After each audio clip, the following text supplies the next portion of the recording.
Welcome to another conversation at the table. I am Chad Bresson, the lead church planter at the table of Los Fresnos. Today's Saturday, and that means that we have another Mythbuster for us today. And we're going to be looking at another verse that has been taken out of context during this pandemic. But before we get to the Mythbuster, a couple of things. First of all, how are you? How was your Saturday? What'd you do? Were you outside? Spending some time in the very nice weather we had today? Did you go to the beach?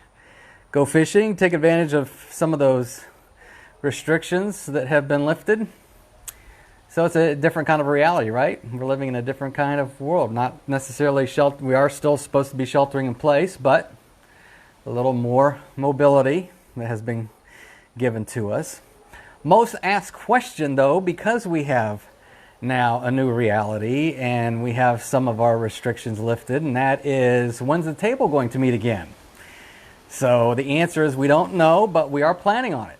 And so it's not going to be tomorrow, but most likely it's going to be in the next couple of weeks. Stay tuned and we will give you information about that. I can guarantee you this, that when we do finally meet as a table, we are going to have a plan in place. There is going to be social distancing, so we're going to make sure that our neighbors are safe, that we're keeping each other safe.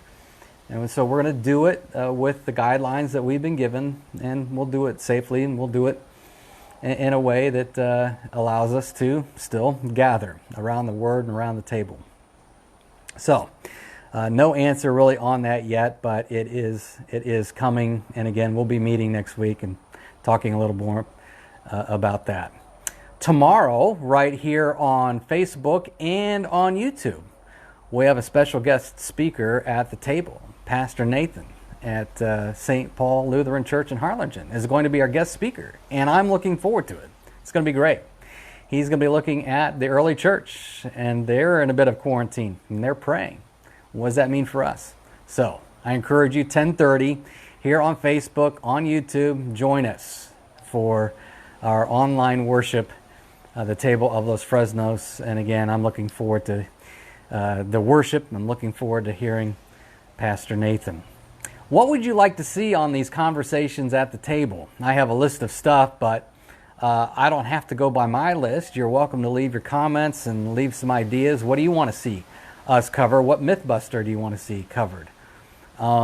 Leave your comments here. In fact, that's exactly what we're doing today. One of you submitted a Mythbuster and said, hey, what about this passage? What about this verse? So I was like, okay, let's do it. So today's Mythbuster comes from the book of Isaiah. It's almost like Isaiah is tailor-made to be taken out of context. Why is that? Well, for one thing, Isaiah is direct and to the point. Like Jeremiah, he doesn't mess around. He gets straight to the point, and we like straight talkers. But then we also come to Isaiah, and we expect that he's talking directly to us. We want to know what's it saying to us. And so I sit down and I open the book of Isaiah and pick out a verse, and that's for today. That means something to me right now. Without thinking about context, without thinking about who Isaiah is talking to, and who Isaiah is speaking to, and the purpose for his preaching. So, all that to say that we tend to take Isaiah out of context. Now, Isaiah and the other biblical authors should not be read out of context. They were not meant to be read straight to us, regardless of their context. Isaiah has his own context. He has his own occasion. He has his own generation.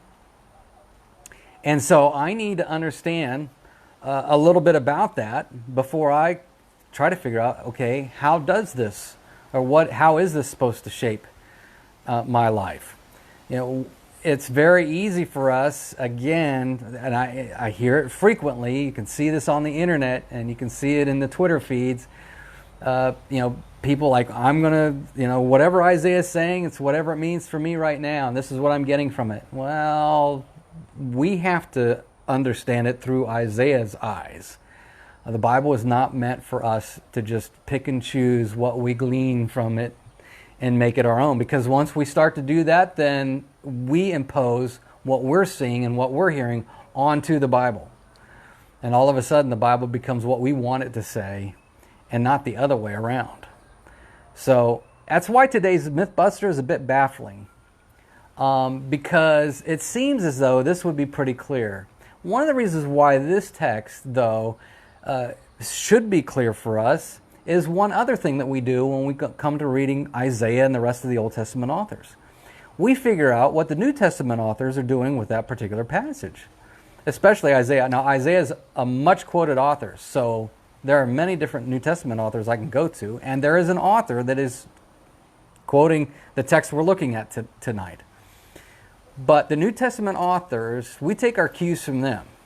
Our interpretation should follow closely with the way they are interpreting the Old Testament, because they have seen Jesus, they've seen his resurrection, and now they're interpreting the Old Testament through that lens. So I'm able to go to the New Testament authors, and they help me understand, hey, this is what's going on in that passage. Today's Mythbuster comes from Isaiah 53, and you would think that Isaiah 53 is pretty clear. It's one of the most quoted passages in all of the Old Testament. And you would think, as much as we have in the New Testament about Isaiah 53, that we really wouldn't see any Mythbusters here, but yet, again, we do. Isaiah, in Isaiah 53, is talking about the coming suffering servant. Israel's in trouble. The Babylonians are coming. Israel's been disobedient. And the northern tribes have been carted off, and the southern tribes, it's about to happen to them. And so Israel's been disobedient, and Isaiah is sent as a prophet, and he starts his preaching, and he's got doom and gloom for them because they've been disobedient, and the Babylonians come to cart you off. However, there is hope, and the hope is in the form of this suffering servant, which starts at about Isaiah chapter 40. But Isaiah 53, then, is how is all this going to happen? And so Isaiah 53, we hear those words that are very familiar to us. You know, we all went astray like sheep. We've all turned to our own way, and the Lord has punished him for the iniquity of us all. Well, who's that talking about? You know, what is being talked about? You know, it's talking about Jesus and his death. It's talking about our sin. And Isaiah's preaching this hundreds of years before Jesus shows up. Now, again, it's very easy for us to, in our 2020 version of things, say, oh, hey, Isaiah's predicting Jesus' death. He is telling something of the future, but it's not like it's a crystal ball. What he's doing is showing them and helping Israel in that day anticipate someone who would be coming. Anticipating someone who is going to fix their sin problem, who is going to fix their disobedience problem. And so we have this suffering servant who is projected to come for Israel for sin. And he's going to be suffering as a result of sin. So this passage, Isaiah 53, is about Jesus and his redemption of my sin and becoming sin for us. Apparently, that doesn't stop some people from seeing other things in this passage. So here's what we're focusing in on today. Isaiah 53:5. Among the things that are said by Isaiah about what's coming, we are healed by his wounds. We are healed by his wounds. Now, I'm going to borrow a couple of points that we made earlier about another passage in Isaiah, because a lot of what's going on here is what we were talking about with Isaiah, I think it was 37:39. First, we have to say it again, Jesus does not promise us protection if we name and claim a promise. The Bible does not work that way. The Bible is not about naming and claiming a promise for myself, and then that becomes my guarantee that I'm not going to get COVID-19. The coronavirus is not going to bother me. That's not how we understand Scripture. The Bible doesn't work that way. The promises in the Bible don't work that way. Faith doesn't work that way. God is not a vending machine. If I just push the right button, he's going to give me what I need, and what I need right now is material prosperity, physical healing, whatever. The promises don't work that way. The Bible does not work that way. Second, promises, including this one, they're always oriented around our salvation. This is the way they do work. The part of the problem is, and some of this name it, claim it, is we're not satisfied, and we're not satisfied with what God has done for us in Jesus. We want more. Like Eve in the garden. We're not satisfied with what we've been told. Salvation isn't enough. Salvation has to include material and physical prosperity. No. These promises are about our salvation. We're supposed to see the spectacular, how spectacular God has been in salvation for us. It's a big deal. The fact that I deserve hell and yet I get forgiveness and grace. That is spectacular. That's the gist of these promises in the Old Testament. So there's very little correlation between physical blessing and promises in the Old Testament, especially as they look off to the future. Now, there were some things going on with Israel. We're not going to get into that right now.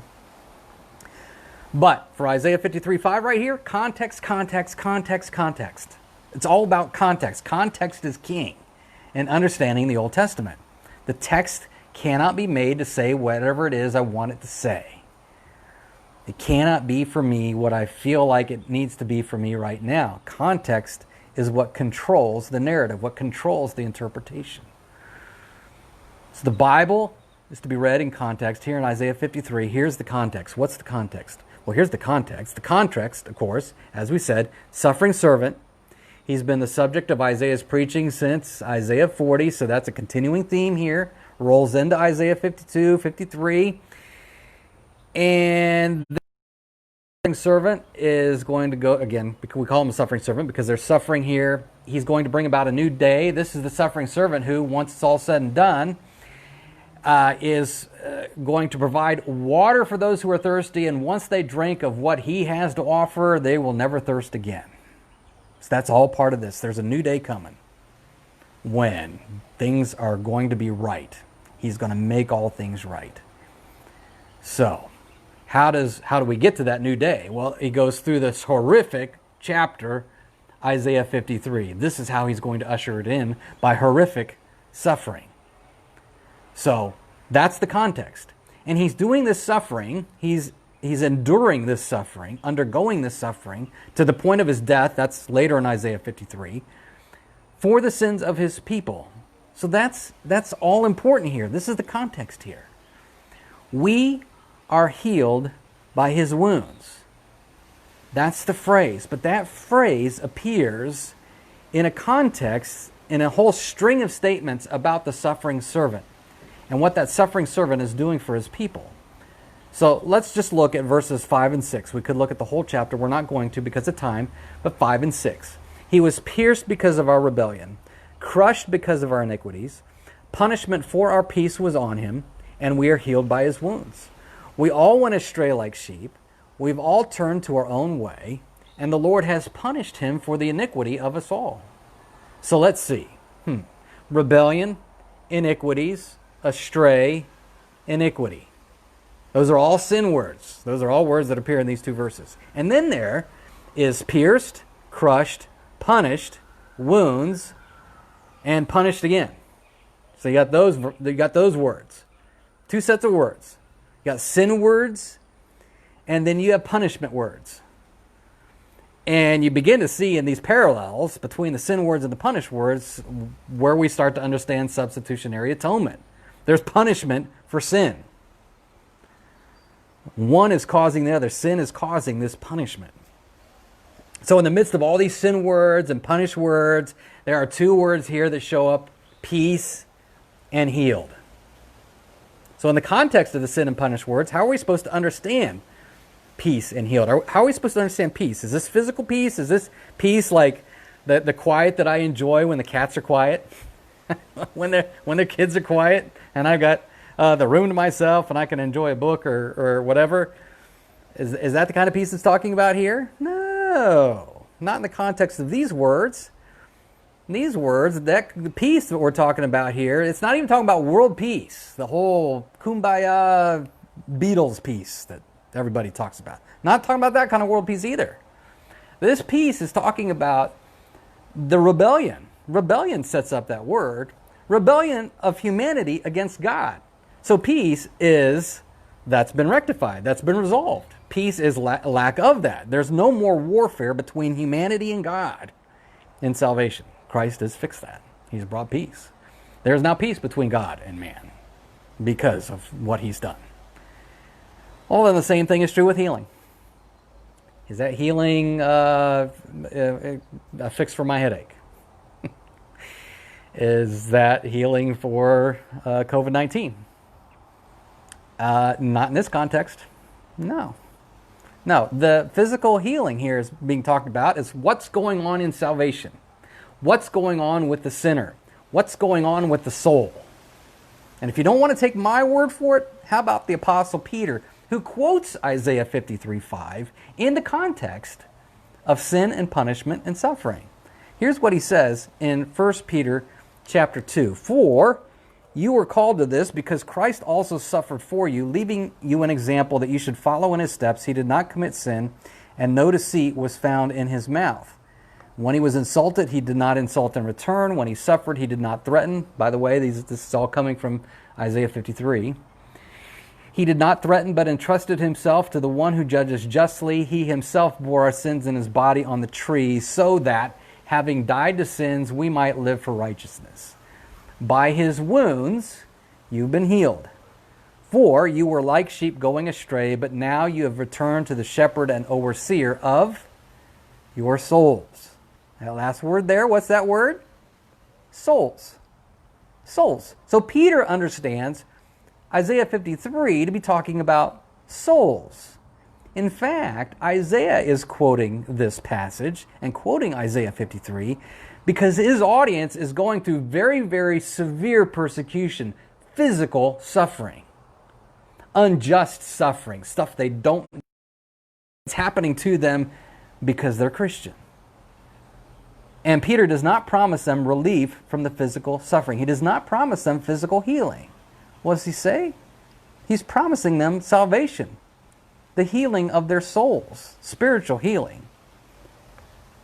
You know, all this points to the sticky problem in the New Testament, how we're supposed to understand healing. And even where we do see those instances of physical healing, it's always pointing to the bigger reality, which is spiritual healing.